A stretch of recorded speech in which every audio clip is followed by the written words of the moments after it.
Soy Fernando Díaz Villanueva, hoy es 22 de octubre de 2023 y esto es La Contracrónica.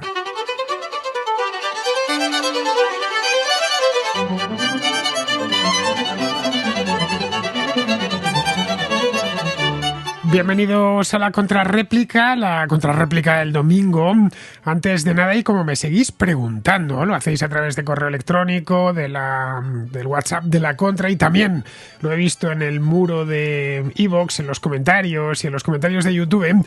Me preguntáis que por qué no hubo contrahistoria este jueves. Lo expliqué ayer en el contraplano, pero como el contraplano a fin de cuentas pues es el contraplano y contraportadas, son los programas que menos se escuchan de la semana, muchos no os habéis enterado. Os lo vuelvo a repetir hoy y lo repetiré los días que haga falta. No hubo contrahistoria porque no pude hacerla, porque no paraba de llover en Madrid. Trabajo en una guardilla, es donde tengo el estudio, y era imposible grabar una contrahistoria en condiciones porque no hacía más que golpear la lluvia sobre el tejado. Evidentemente no es la primera vez ni será la última que llueva en Madrid, pero eso sí, espero que sea la última que me caigan encima 107 litros por metro cuadrado, es decir, que no paro en todo el día. Normalmente cuando llueve lo que hago es parar un momento, espero que termine y ya entonces grabo mi contracrónica, mi contrahistoria o lo que toque ese día. Pero es que este jueves no paro un solo minuto, desde primera hora de la mañana hasta bien entrada la madrugada del día siguiente. Así que no encontré ni un momento y no solo iba a hacerla yo solo, vamos, que en ese caso quizás si me hubiera esperado a la madrugada podría haber grabado de madrugada cuando ya por fin dejó de llover. Es que teníamos pensado hacer una contrahistoria, una pianista llamada María Valverde y yo, sobre Chopin. Total, que vino ella con el piano a casa, lo pusimos en la mesa para ir grabando y tal, y era imposible. Y menos aún una contrahistoria musical, que se tiene que escuchar mejor todavía que las normales. Yo procuro que la calidad de audio siempre sea buena, pero cuando hablo de música procuro que sea excepcional, que el piano se oiga, vamos. Y ahí lo que se iba a oír iba a ser exclusivamente la lluvia porque no paraba. Bien, esa es la razón. Si me lo volvéis a preguntar, os volveré a responder lo mismo.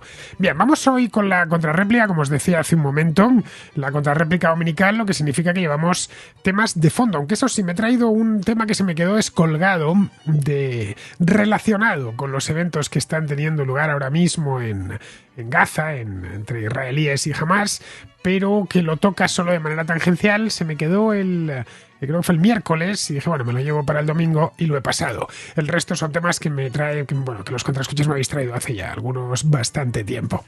Bien, si queréis participar, os doy el número rapidito. Tenéis que enviar una nota de voz al 34 690 827909. Es importante que se escuche bien, es decir, sin ruido de fondo, sin que se oigan sirenas, ni camiones circulando, ni nada de eso, ni ruido de tráfico, porque esto es la radio y el único sentido que aplicamos es el del oído. Por lo tanto, si se oye mucho ruido, automáticamente desconectamos. Esto me pasa a mí y nos pasa a todos. Así que procurad que haya silencio a vuestro alrededor. Y respecto a la duración, tratándose de la contrarréplica, pues 1, 2, 3 minutos creo que es tiempo más que sobrado para exponer un tema, para hacer una reflexión y, por supuesto, para hacer una pregunta. Bien, dicho esto, pasamos ya, sin perder ni un segundo más, a la contrarréplica.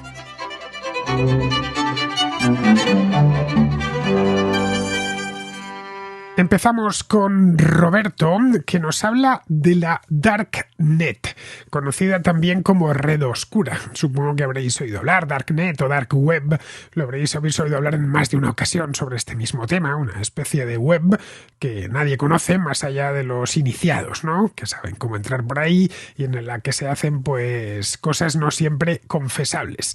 Bien, vamos a escuchar antes de nada a Roberto.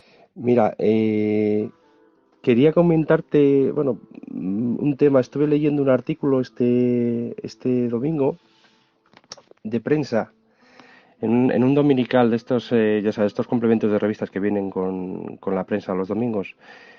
Era sobre la Darknet, la red oscura. Ni me he puesto a investigar, ni me he puesto a navegar, pero bueno, sí hacerte llegar el comentario porque me parece como un poquito sorprendente, por lo menos a mí me ha sorprendido. Es una red en la que ni siquiera puedes encontrarla con los navegadores habituales por ejemplo, Google, Firefox y demás. Tienes que utilizar uno que se llama Tor, T-O-R, y en la que por lo visto, pues bueno, se contratan o se compran productos ilegales y por supuesto servicios. ilegales, ¿no? Y simplemente era por saber si tú lo conoces, si eres conocedor, si lo has investigado, nada más, y conocer tu opinión. Y bueno, como siempre, felicitarte por tu fantástico programa. Un abrazo, hasta luego. Pues no, Roberto, no conozco esto de la Darknet más allá del nombre y de algunas nociones muy básicas que creo que conoce todo el mundo, ¿no? Sé, por ejemplo, que la parte de la red a la que tenemos acceso con navegadores normales es limitada. No sé si es más grande o más pequeña, pero que es limitada.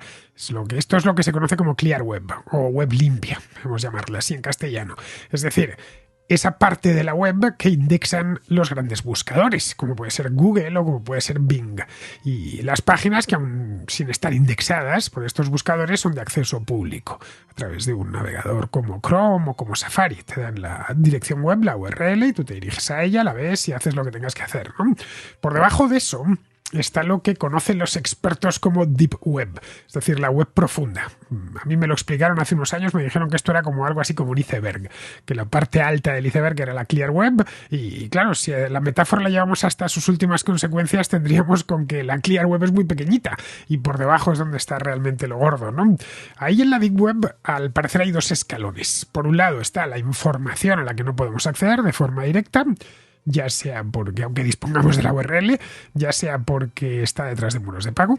En este caso sería, no sé, un periódico, por ejemplo, si quieres leer el Financial Times, si no tienes, no eres, estás suscrito, no has pagado por ello, pues por más que te den la web, no, la dirección web, no vas a poder acceder a ello.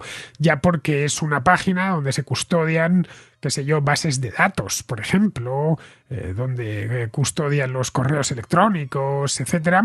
Y para acceder a eso, evidentemente, pues tienes que tener eso que llaman privilegios de administrador y disponer de las contraseñas pertinentes. Esa parte de la web no es pública, pero al menos vemos la puerta. Nos muestran la puerta. A partir de aquí ya no vas a poder pasar, pero al menos la puerta está aquí. Bien, por debajo de esa está la famosa Darknet, que es de la que nos está hablando Roberto, o red oscura, vamos, a la que solo se puede acceder a través de unos navegadores específicos, como el Tor este que ha comentado Roberto. Y lo que haya más abajo ya lo desconozco, porque yo nunca he entrado ahí. No sé ni el aspecto del Tor. Mis conocimientos de informática y de redes pues son los que son, de puro nivel de usuario. Me manejo bien con una serie de aplicaciones que necesito para mi trabajo, ¿no? El Word, el Final Cut, los programas de edición de audio y cosas así, de fotografía, el Photoshop y estas cosas, porque las necesito para trabajar. Y bueno, pues la informática, esto de usuario normal, ¿no? Pues puedo hacer una presentación de PowerPoint, seguramente no muy bien porque tampoco he hecho muchas, un poquito de tabla de cálculo, de estas de hoja de cálculo de Excel y poquito más. Vamos, lo que cualquiera, nos especializamos dentro de los usuarios, pues en función de lo que necesitamos. Con el Photoshop soy mucho más diestro que con el Excel, por ejemplo. Pero eso es todo mi conocimiento. Y de redes, por supuesto, no sé nada. Puedes configurar el router y poquito más. A la red accedo a sitios públicos a los que estoy suscrito. Y eso es lo más que llevo yo de la Deep Web, ¿no? Pues cuando leo, qué sé yo, el Wall Street Journal, que sí, efectivamente tiene un muro de pago que yo puedo sortear porque pago todos los meses religiosamente. Y ya está, ese es mi uso de Internet. Utilizo por lo general el navegador Chrome. Y desde hace muchos años ya, antiguamente pues utilizaba el Firefox, recuerdo, y para ciertas cosas utilizo el Safari, que viene con el Mac. Se lo utilizo sobre todo para los directos. Pero vamos, más abajo de eso ya no te puedo decir. No, lo que hay en esos lugares tampoco es que me interese demasiado, si te soy sincero. Y si me interesase, pongamos por caso, pues no sabría cómo acceder a ello. Pero me consta que la contracrónica, más concretamente la contrarréplica, que es donde estamos hoy, lo escucha mucho informático, que sabe de estas cosas. Así que si tenéis el detalle de responderle a Roberto, yo encantado, por dos razones. Primero, porque habremos podido dar respuesta a Roberto de Oviedo. Y segundo, porque así me enteraré yo de paso y ampliaré mis conocimientos de lo que es esto de la Darknet o la Dark Web o como se llame, ¿no? Así que si tenéis ese detallito, pues Roberto lo agradecería y yo más todavía.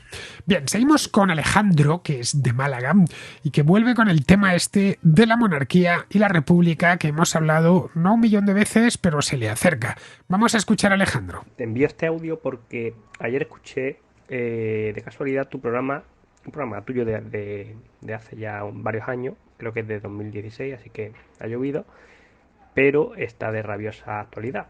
El programa, creo, si no recuerdo mal, se llamaba Monarquía o República, y en él te posicionas como monárquico. Yo estoy de acuerdo, sobre todo con las cuestiones históricas y sobre el hecho de que realmente no importa monarquía o república, sino las libertades que se den y la gestión, la buena gestión que haga el gobierno de turno. Yo soy de ideas totalmente liberales, pero con la monarquía y la república nunca llegó a un consenso conmigo mismo. Pero pienso qué bonito, qué democrático y qué libre sería que fuésemos los españoles los que eligiésemos a nuestro jefe de Estado. Porque la jefatura de Estado tiene que ser herencia de unos pocos privilegiados. No lo sé, no me llega a casar esto con las ideas liberales. Me gustaría saber qué piensa. Y por otra parte, pensando en la eficacia operativa y económica, ¿por qué deberíamos tener un presidente de la República? ¿Por qué no puede ejercer el presidente del gobierno esta función? Como hace el presidente de los Estados Unidos, y es una república constitucional. Bueno, Fernando, muchas gracias. Enhorabuena por tu programa, que para mí es un soplo de aire fresco y de periodismo libre e independiente. Sigue así. Un saludo. Este tema, como te decía antes, Alejandro, lo he tratado, no lo sé, un montón de veces, muchísimas. Lo de la república o la monarquía es un debate estéril, ya que la clave no está en la forma de Estado, sino en la naturaleza de ese Estado. Sea un Estado democrático, que no lo sea. Hay monarquías parlamentarias plenamente democráticas, en fin, todas las europeas, o Japón, sin ir más lejos, el imperio japonés, y monarquías absolutas, como las del Golfo Pérsico, por ejemplo. Hay repúblicas parlamentarias o presidencialistas, también 100% democráticas, y repúblicas dictatoriales. Cuba es una república y no podemos decir que sea un país libre. Holanda es una monarquía y es uno de los países más libres del mundo. Puedes preguntar a los holandeses que por qué no lo cambian e instauran una república. Pues seguramente, te anticipo ya, lo más seguro es que la mayor parte, evidentemente hay republicanos en Holanda como los hay en todas partes, pero seguramente te digan que para qué van a hacer eso, si lo que tienen les funciona y les es útil. Pues lo mismo con España. Si el rey fuese un tirano, pues yo sería el primero en pedir que se proclamase una república, ¿no? Pero es que el rey de España no es un tirano, es una figura protocolaria sometida a la Constitución. Podríamos pensar que eso también lo puede hacer un presidente de la República, como sucede, pues no sé, en Alemania o en Italia, en el caso de que España pues fuese una república parlamentaria como lo fue entre el año 31 y el año 36. En las repúblicas parlamentarias, en Alemania e Italia concretamente, el presidente tiene muy pocos poderes reales, son también figuras más o menos decorativas, de ahí que casi nadie conozca el nombre del presidente de Alemania. Es Frank-Walter Steinmeier, seguramente ya os suena el nombre porque fue candidato socialdemócrata a las elecciones para canciller hace unos años. Y el de Italia es Sergio Mattarella. Pero vamos, todos sabemos quién es Olaf Scholz o quién es Giorgia Meloni. El primero es el canciller alemán, el primer ministro, vamos, y la segunda es la presidenta del Consejo de Ministros de Italia, que es lo mismo, el primer ministro, que es donde está realmente el poder ejecutivo. Italianos y alemanes tenían un rey, el Kaiser y el rey de Italia, ¿no? Pero por una serie de vicisitudes históricas se proclamó la República. En Alemania en 1918, tras la Primera Guerra Mundial, abdicó el Kaiser y a partir de allá se precipitó la República de Weimar. Y en Italia en 1946, tras la Segunda Guerra Mundial.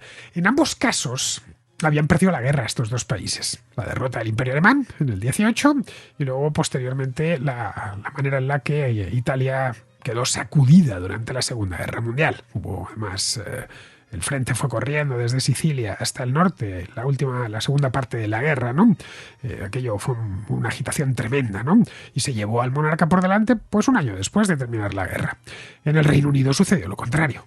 Ganaron las dos guerras mundiales los británicos y eso permitió que la monarquía se fortaleciese. ¿Qué hubiera pasado el Reino Unido de perder la guerra mundial? Pues no lo sabemos, pero es posible que se hubiese llevado también al rey por delante. Lo mismo pasó con Holanda en la Segunda Guerra Mundial, ¿eh? La reina Guillermina se negó a pactar con los alemanes que acababan de invadir el país y se puso al frente del gobierno holandés en el exilio, que estaba en Londres, por cierto. Lo mismo que había hecho el rey Alberto de Bélgica durante la Primera Guerra Mundial, que se negó también a pactar con los alemanes, y eso hizo que la monarquía pues saliese muy fortalecida. Después de la Segunda Guerra Mundial, la monarquía belga, en cambio, salió muy perjudicada y estuvo un tris de ser abolida. Si no cayó, fue de milagro. El caso español es peculiar. España no participó en ninguna de las dos guerras mundiales, pero hemos tenido nuestros propios problemas, ¿no? Es peculiar porque el monarca se fue por su propio pie en 1931, después de unas elecciones municipales. Él consideró que había perdido el apoyo y se marchó. Le sucedió una república muy breve y turbulenta, que fue la Segunda República. Realmente de vida republicana solo hubo 5 años, del 31 al 36, luego ya vino la Guerra Civil. Fue una república sacudida por los golpes de Estado recurrentes, que terminó con una guerra civil provocada por el último de esos golpes, el que dio un grupo de generales que conspiraron contra la república y dieron el golpe el 18 de julio de 1936. Ese día se produjo el pronunciamiento en el norte de África. Tras la guerra vino una dictadura muy larga y personalista, sobre todo el personalista, porque se le conoce como franquismo, que decidió reinstaurar la monarquía, la parte final ya. Pero no la monarquía que tenemos, sino otra mucho más autoritaria. El rey Juan Carlos heredó intactos todos los poderes de los que había disfrutado Franco, que eran muchísimos. Y luego, pues 3 años después de la muerte de Franco, se deshizo de ellos con la Constitución. Vamos, que la monarquía en España se supo reinventar sobre la marcha y alumbró la España actual. ¿Qué hubiera pasado si Juan Carlos I hubiese querido quedarse con los poderes extraordinarios que recibió de Franco? ¿Qué hubiera pasado? No lo sabemos, de nuevo, esto es historia contrafactual, pero seguramente habría caído en poco tiempo. Pero bueno, este hombre tuvo vista y esa es la razón por la que en España sigue siendo una monarquía, vamos. La mayor parte de españoles, y a las encuestas me remito, ¿no? Y a los sondeos, pues o la apoyan directamente o no la rechazan de manera visceral. Y por eso se mantiene. Cumple la función que le marca la Constitución. El rey no se mete en política, es un buen embajador y tiene cierto contenido simbólico. España, a fin de cuentas, no se inventó antes de ayer. Es un reino desde hace siglos, por lo que la institución tampoco nos es extraña. Así que bueno, como diría un holandés, un británico, un sueco, mientras funcione y cumpla su cometido, ¿por qué habríamos de cambiarlo? Se cambian las cosas cuando dejan de funcionar, no cuando lo hacen como se espera que lo hagan.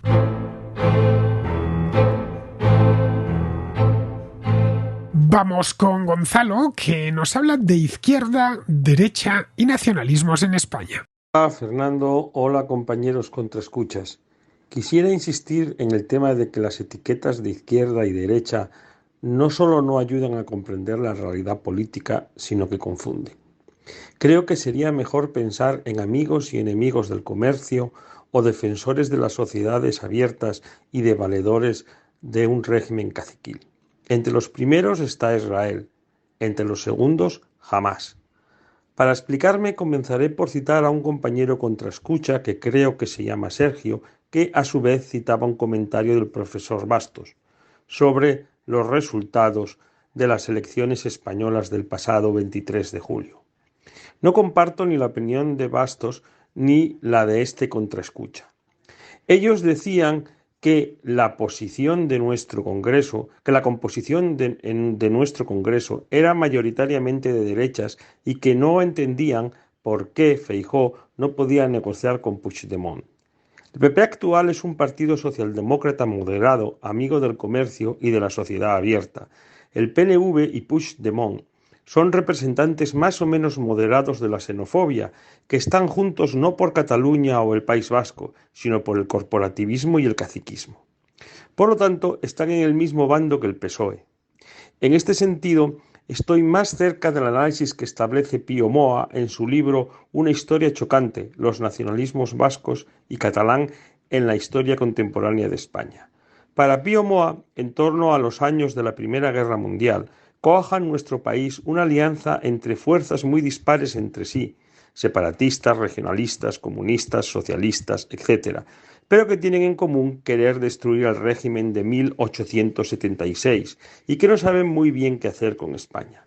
Esta alianza tenía enfrente a la derecha española de entonces. Esto explica por qué la derecha española es centralista y la defensa de España le cuesta tanto a los votantes de izquierda. Sin embargo, si hablar de derechas e izquierdas en los años 20 del siglo XX era algo aclaratorio, en los del siglo XXI confunde, precisamente porque no nos permite ver evoluciones como estas. Por eso, cuando los votantes del PSOE siguen votando a ese partido con tal de que no gobierne la derecha, no se dan cuenta de que están votando contra sus propios intereses. Nada más, y muchas gracias, Fernando, por todos tus programas y tus esfuerzos. Saludos a todos los contraescuchas. Hasta luego. La alianza de los nacionalismos regionales en España con la izquierda data efectivamente de hace aproximadamente un siglo, pero la cosa ha ido evolucionando, ¿eh? En aquel entonces, en los años 20 del siglo pasado, los partidos de izquierda vieron en estos movimientos nacionalistas unos aliados para acabar con la Constitución de 1876 e ir hacia la República.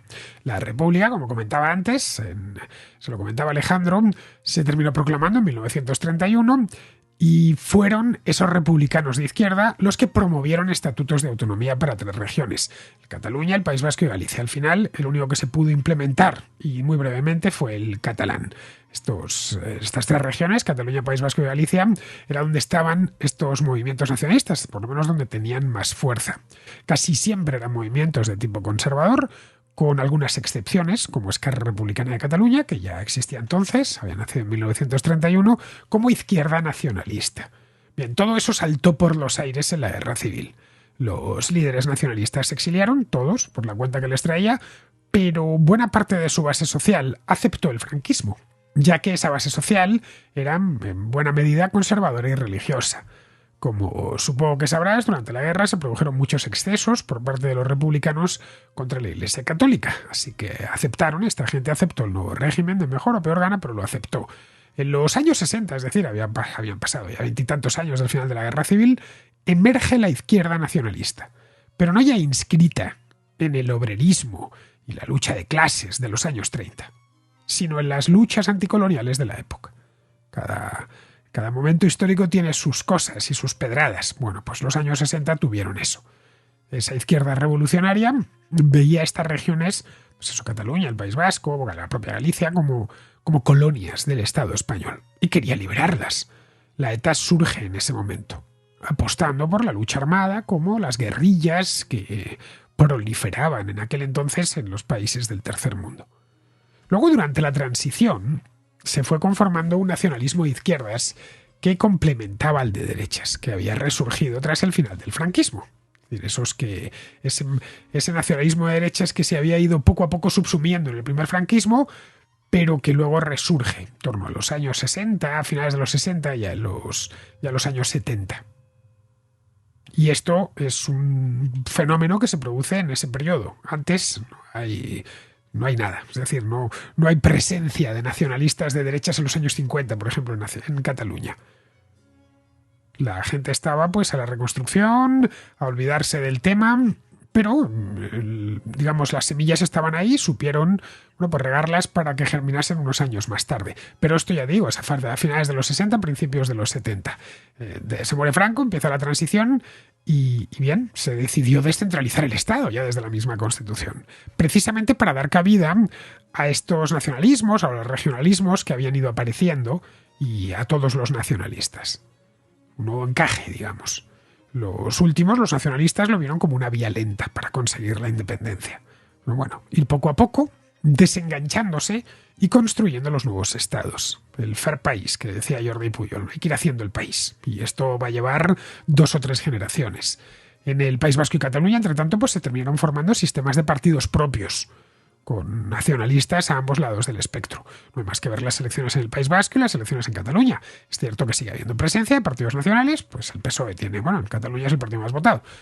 Pero en el País Vasco no. En el País Vasco el asunto se debate entre el PNV y Bildu, que es la izquierda nacionalista. Pero en Cataluña tenemos, y ha habido hasta el momento, tanto izquierda como derecha nacionalista. Entre ambas son las que ponen en marcha el proceso. Lo pusieron en marcha hace unos años. Bien, allí con su propio sistema de partidos han ido, conformando un espacio político un tanto peculiar, como es el vasco y el catalán, que a su vez ha condicionado el espacio político y condiciona, bueno, lo estamos viendo en estos días, ¿no? Las dificultades que está teniendo Pedro Sánchez para volver a ser investido, condicionando el propio Congreso de los Diputados. Esto es una cosa que es tan reciente que la podemos casi tocar con la mano. En el resto de España el nacionalismo solo ha convencido a la izquierda. Más allá del País Vasco y Cataluña, solo hay partidos nacionalistas o... Sí, son nacionalistas, si podemos llamarlos así, en la izquierda. No los encontramos a la derecha. En Andalucía, Valencia, Castilla o Aragón el nacionalismo siempre es de izquierda. A la derecha todo lo más que podemos encontrar son regionalistas. Con no demasiado éxito electoral, por cierto, como si os acordáis de Unión Valenciana o el Partido Andalucista. Estos desaparecieron ya hace unos cuantos años. Cuando aparece Podemos en 2014, se nutre de esa izquierda regionalista y nacionalista. Y lo mismo hace el PSOE ahora. Partidos nacionalistas de derecha solo hay dos.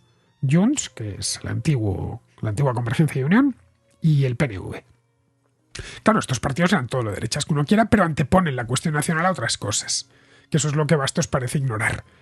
Por eso prefieren tener en el gobierno a alguien de izquierdas. No sé si la teoría o tesis de Bastos la conozco, es si se les hace concesiones, al final van a llegar a algún tipo de acuerdo. Es decir, si España se termina transformando en un Estado federal cuando ya lo es de facto, no hay nada más que transformar. Incluso aunque se fuese en la línea, a mi juicio adecuada, de que las comunidades autónomas se convirtiesen en unidades fiscales independientes. Pero es que tampoco les interesa eso, quieren ir mucho más lejos, bastante más lejos. Es decir, la ruptura en el caso de Junts yo creo que es obvia. No quieren ningún tipo de acuerdo. El único acuerdo con el que quieren llegar con el Estado es para fijar la fecha de, bueno, quieren antes la amnistía obviamente y después fijar la fecha del referéndum de autodeterminación. El resto es secundario. Y ahí, bueno, pues como su proyecto es claro, primero la independencia y luego ya, pues ya se encargarán de establecer otras prioridades, pero ya las nuevas prioridades en el nuevo Estado. Y prefieren tener en el gobierno para esto a alguien de izquierdas, que se han demostrado, hasta la fecha, mucho más fáciles de darles concesiones y, bueno, lo estamos viendo con el propio Pedro Sánchez, no me invento nada, ¿no? El problema es que se encuentran estos independentistas es que a pesar de que llevan casi medio siglo gobernando y apostando por la vía lenta, mediante el control exhaustivo muchas veces de la educación y de los sistemas de instrucción pública y de los medios de comunicación públicos también, a pesar del control que han tenido, ya digo, no les termina de salir la cosa. En el País Vasco, solo el 23% de la población se declara partidaria de la independencia. Es que no llega ni a un cuarto. Y en Cataluña, a pesar del proceso y de todo el ruido que ha habido, el rechazo a la independencia es del 50%. Y solo la desea de forma explícita el 43%. En Galicia los que quieren la independencia rondan el 8%. No sé, quizá les haga falta otro medio siglo. O quizá no lo consigan nunca, no lo sabemos. El tema es que hay mucha gente que vive de esto. Y que quiere seguir viviendo de esto. Para ello nada mejor que mantener la tensión, claro, y erigirse en representantes de todo el pueblo. Para ello necesitan a alguien en Madrid que les dé cuerda. Y en ese aspecto siempre les interesa tener más a alguien del PSOE, especialmente ahora que está muy necesitado de apoyos, que del Partido Popular.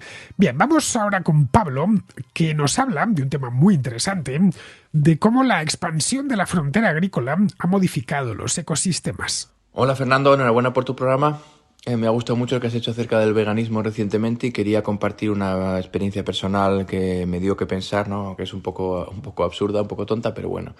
Yo soy de una región de España en la que hay mucho secarral y demás, ¿no? Por lo tanto, estoy acostumbrado a ver cosas de manera natural, ¿no? Que no han sido explotadas por el hombre en su mayor parte, ¿sabes? Porque hay pueblecitos aislados, hay alguna granja y tal, ¿no? Pero bueno, casi todo es más o menos natural. Pero una vez cogí un avión y me crucé toda Centro Europa, ¿no? Y me sorprendió algo, y es que dejé de ver paisajes naturales inmediatamente, nada más cruzar. No digo que en España no ocurra, pero creo que hay mucha más variabilidad. Empecé a ver que todos los paisajes eran iguales. O sea, era una planicie y había un campo y otro campo y otro campo y un río y un pueblecito y otro campo y todo, absolutamente todo campos. Entonces esto me hizo plantearme, oye, pero a ver, esto no es el hábitat natural de ningún animal, los campos, ¿no? Sobre todo los de monocultivo, porque luego en esa misma Centro Europa yo he ido de paseo y los bosques que quedan, que tampoco son muchos, que luego nos quejamos de la Amazonia y de los sitios donde plantan aceite de palma, pero en Europa no queda ya ningún bosque prácticamente, salvo que sea para explotar. pues yo veía mucha vida, veías una salamandra, había setas, todo muy bonito, ¿no? Hasta ciervos, ardillas, vale, es el hábitat natural. Entonces yo me planteé, oye, pero que es que con esto de la agricultura nos están diciendo que es malísima comer vaca y todo eso, pero es que todo lo que veo, todo el suelo y la tierra que veo que está muerta de animales, es porque se ha sido dedicada a la agricultura. Entonces, nada, es una pequeña reflexión que me hizo que pensar en el que cómo, digamos, nos desvían un poco la atención, ¿no? O lo que es obvio y vemos delante de nuestras narices ni nos lo planteamos porque pensamos que siempre ha estado ahí. Pero eso, ahora cada vez que voy a dar un paseo por unos campos y veo ahí 4 calabazas por el suelo o maíz, yo no veo nada positivo, bonito y demás. Eso es, pues como tú dices, una cosa que hemos industrializado, la hemos puesto ahí, nos hemos cargado lo que había. Entonces me ha hecho reflexionar una pregunta que dejo un poco así malévola, es si el principal enemigo de los animales no ha sido o es la agricultura. Venga, un saludo y muchas gracias. Hasta luego. Lo que has visto desde el avión, Pablo, no es más que la gran llanura europea en toda su extensión, ¿no? Y en toda su gloria. Esa visión de grandes terrenos se ve ya en el momento en que cruzas los Pirineos y empiezas ya en el sur de Francia, empiezas a verlos. Y vuelas, qué sé yo, de Madrid a Alemania, a Frankfurt o más al norte, a Copenhague, ¿no? Pues lo vas viendo y te la comes entera, toda la llanura, y pues llama un poco la atención, sobre todo si eres del sur de Europa, ¿no? Grandes terrenos, inacabable, completamente llano y cultivado. No, ya digo, nos sorprende la primera vez que lo vemos a todos los habitantes del sur de Europa, ya seamos españoles, portugueses, italianos o griegos. Los países europeos de la cuenca mediterránea son todos muy montañosos, incluso en áreas como el norte de España, bien regadas estamos hablando, y donde llueve, como el norte de España, norte de Italia, norte de Grecia, la orografía es muy accidentada. Nada de eso sucede al norte de los Pirineos o de los Alpes. Encontramos una gran llanura, salteada a lo más de algunos pequeños macizos y cordilleras ya muy antiguos y desgastados, como pueden ser los Vosgos o la Selva Negra o los Montes Metálicos, ¿no? Que están entre la República Checa y Alemania.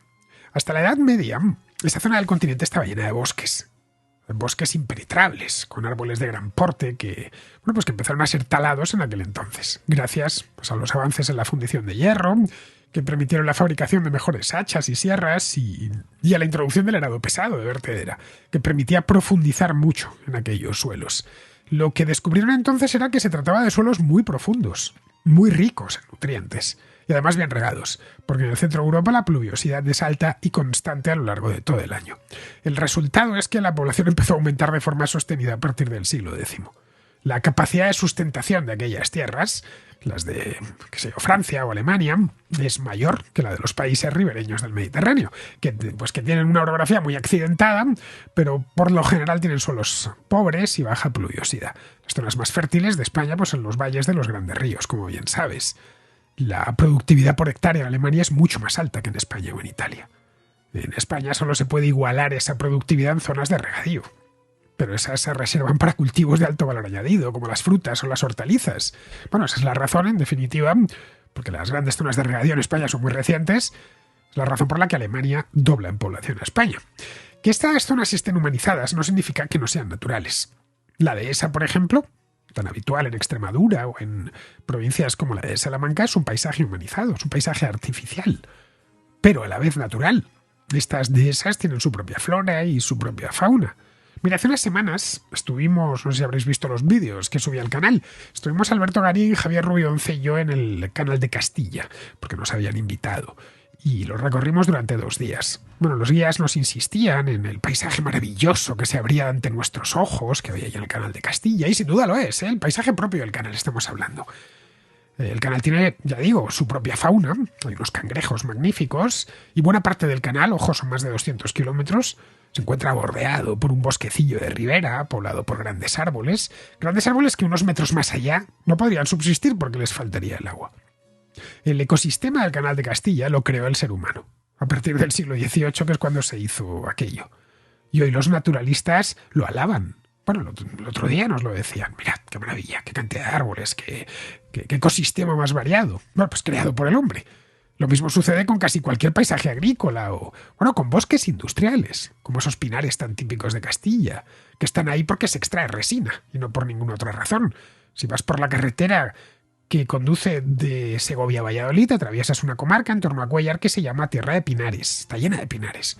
Pues es un pinar resinero. Si está ahí no es por capricho, no es porque es muy bonito el pinar, sino porque se le sacaba y creo que se le sigue sacando resina, que es, digamos, una sustancia química muy útil para la industria química. Digamos que nuestros antepasados lo dejaron ahí porque tenía una utilidad, pero a su vez ha creado su propio ecosistema, esa tierra de pinares. Los seres humanos alteramos la naturaleza y la transformamos, pero no siempre la empeoramos. Un embalse crea su propio ecosistema, y lo mismo sucede con un eucaliptal, como esos que hay en el norte de España. Estos ecosistemas sustituyeron a otros, pero ambos son igualmente naturales. Bien, seguimos con Alex, que pregunta, esta pregunta también muy interesante, por la influencia del clima sobre las sociedades humanas. Muy buenas, Fernando. Una vez más, muchísimas gracias por tu programa. Y quería hacer un par de comentarios respecto a un comentario de un contraescucha que hizo este domingo de la contrarréplica, en el que hablaba de, digamos, las diferencias de los países hispanos contra países, por ejemplo, como Estados Unidos, cómo ha sido afectado un poco por las leyes que tenían y tal. Pero yo quería comentar, primero, si tenías la posibilidad o si te interesaría hacer una contrahistoria al respecto de cómo el clima ha afectado el desarrollo de las civilizaciones antiguas, porque evidentemente hoy quizás no es un factor tan importante, pero en la historia sí que seguramente lo fue. Y lo segundo es quería saber tu opinión al respecto. Es decir, ¿cómo crees que ha influido o incluso influye todavía el tema del clima a las distintas sociedades? Porque si te pones a pensar en un mapa y mientras más te acercas al Ecuador, como regla general, evidentemente hay bastantes excepciones a esta regla, pero como regla general parece que mientras más te acercas al Ecuador o digamos más templado es el clima o caliente, me atrevería a decir, pues peor funcionan esas sociedades. No sé si es casualidad o no, pero me hace pensar que quizás el hecho de que en la antigüedad no tendríamos, por ejemplo, calefacción y este tipo de cosas, las condiciones de vida eran bastante más duras, digamos, cuanto más te acercas a los polos. Y pienso que a las sociedades de esos lugares un poco más adversos para la vida podrían haber aprendido de alguna manera a cambiar su pensamiento para pensar en los momentos difíciles y por tanto ahorrar o prepararse para los meses que son, digamos, más adversos para la vida en invierno. Sí, por ejemplo, guardar parte de la cosecha, no comérselo todo para poder aguantar hasta el invierno y sobrevivir el invierno. Y en cambio en países, digamos, con climas en los que eso no era necesario, bueno, incluso hoy en día, si eres un vagabundo, no es lo mismo ser un vagabundo en el norte, por ejemplo en Nueva York o en Canadá, que ser un vagabundo en Latinoamérica, porque simplemente si estás en la calle puedes dormir en unos cartones y no te vas a morir de frío. En cambio el que está en el norte puede morir de frío de un día para otro. Entonces, quiero simplemente saber tu opinión, porque es algo que siempre me ha llamado la atención y me pregunto qué tanto puede ser que esto afecte el desarrollo de las sociedades. Hay un libro de Thomas Sowell, no me acuerdo cómo se llama, creo que es, no me acuerdo exactamente el nombre, pero básicamente habla un poco de cómo este tipo de cosas le han dado forma a las distintas sociedades. Bueno, no me alargo más, muchas gracias y por favor continúa con tu programa. Bueno, mucho de lo que comentas ahí, efectivamente, Sowell habla de ello. En las latitudes medias hay 4 estaciones y eso implica que solo puedes tener una cosecha al año. Eso fuerza a sus habitantes a ser previsores para el invierno. Hay que aprovechar los meses cálidos para sacar algo a la tierra y almacenarlo durante los meses fríos, en los que la tierra no se puede cultivar. Hace frío y las horas de luz se reducen mucho. Pero esto es algo que llama mucho la atención a quienes viven entre los 2 trópicos. Cuando, por ejemplo, los ecuatorianos, en España hay muchos, llegan a Madrid, lo primero que les sorprende es el hecho de que en esta ciudad, en junio, el sol luce durante más de 15 horas. Amanece muy pronto y anochece muy tarde, que a las 10 de la noche todavía es de día. Y en diciembre el sol solo luce durante unas 9 horas. En Quito el día dura 12 horas todo el año y la noche otras 12 horas. Si nos vamos más al norte de Europa, el choque es aún mayor, ¿eh? En Londres el día más largo del año dura 16 horas y media, finales de junio, y el día más corto 7 horas 50 minutos. Pero no solo es la disponibilidad de luz, también lo es la temperatura. En Madrid la temperatura media en julio es de casi 26 grados, media, ¿eh? Y en enero es de 6 grados. Eso el promedio. En Madrid la máxima anual ronda los 40 grados y la mínima los 5 o 6 bajo cero.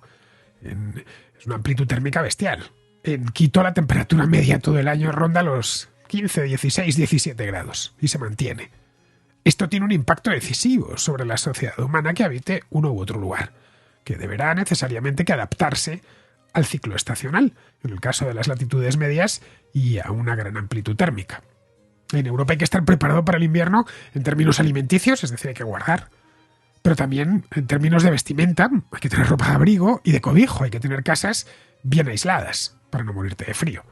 Si la casa no te protege del frío o si no te abrigas bien, no sobrevivirás al invierno. En sociedades agrícolas, que han sido lo habitual hasta el siglo pasado, eso tuvo consecuencias en su desarrollo. En las latitudes medias se priorizó el largo plazo y en las latitudes tropicales el corto plazo. Para que una economía se desarrolle necesita horizontes temporales largos. Pero ojo, no solo esto influye, han influido más cosas. También lo hace la pluviosidad, la disponibilidad de agua y la riqueza del suelo. En el antiguo Egipto, por ejemplo, no llovía, no sigue sin llover, pero había agua de sobra, la del Nilo, y suelos muy ricos en las riberas gracias a las crecidas del mismo río. Pero eso no era automático, claro. La tierra no se cultivaba sola, había que organizarse para poder canalizar ese agua y regar los campos. A eso le tienes que sumar la disponibilidad de conocimientos, que también importa. En Eurasia se extendieron de forma latitudinal, desde el creciente fértil hacia el este y el oeste. En América, que es un continente alargado que va de polo a polo, esa transferencia de conocimientos se tenía que hacer de forma longitudinal. Y aunque hay registrados contactos entre el sur y el centro del continente americano, estos no eran ni directos ni fluidos. Eso vino muy bien a los españoles en el siglo XVI. Cuando conquistaron el Imperio Mexica, en 1521, los incas no se enteraron. Y por lo tanto, pues no se pudieron preparar. Y 15 años más tarde ya los tenían allí. Como ves, es algo más que el clima, lo que explica los distintos niveles de desarrollo de las sociedades humanas en el periodo preindustrial, aunque el clima, obviamente, sí que influyó. Bien, queridos, pues hasta aquí llega la contrarréplica de hoy. Espero que os haya gustado. Mañana volveremos ya con la contracrónica normal. Me han avisado los del tiempo que mañana volverá a llover. Esperemos que no llueva tanto como el jueves pasado. Bueno, es difícil que llueva tanto como el jueves pasado porque es el día que más llovió en Madrid de su historia, de su historia registrada. El Observatorio de Retiro, que no sé cuántos años tiene, 100 y pico años, nunca había registrado una pluviosidad semejante, así que es poco probable que tengamos la misma lluvia. De cualquier manera, si llueve mucho, pues no podré hacerlo, pero lo dudo. Lo normal es que pare un ratito y en ese ratito me pondré con la grabación. Bien, pues con esto me despido de todos vosotros. Hasta mañana.